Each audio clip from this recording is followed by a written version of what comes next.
आंध्र प्रदेश के जिला मारुकापुरम में रायवरम के करीब एक दिल दहला देने वाला सड़क हादसा पेश आया है, जहां एक निजी ट्रेवल्स बस और टिप्पर के दरमियान जोरदार तसादुम के बाद बस में अचानक हौलनाक आग भड़क उठी।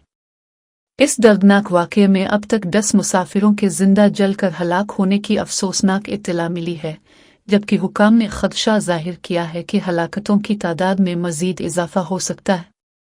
ये बस हैदराबाद से पामोरो की तरफ जा रही थी और हादसे के वक्त इसमें तकरीबन 40 मुसाफिर सवार थे, जिनमें से बेशतर अपनी जान बचाने की कोशिश में शदीद जख्मी हो गए।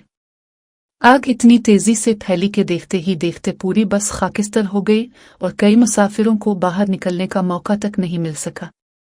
मकामी लोगों और पुलिस ने फौरी तौर पर इमदादी कार्रवाइयां शुरू करते हुए जख्मियों को करीबी अस्पतालों में मुंतकिल किया है, जहां बाज़ की हालत तशवीशनाक बताई जाती है। अन्य शाहिदीन के मुताबिक यह हादसा किवाड़ियों के करीब पेश आया और तसादुम इतना शदीद था कि धमाके की आवाज़ दूर दूर तक सुनी गई। इंतज़ामिया ने वाक़ये की तहक़ीक़ात का हुक्म दे दिया है और लाशों की शनाख्त के लिए DNA टेस्ट का सहारा लिया जा सकता है।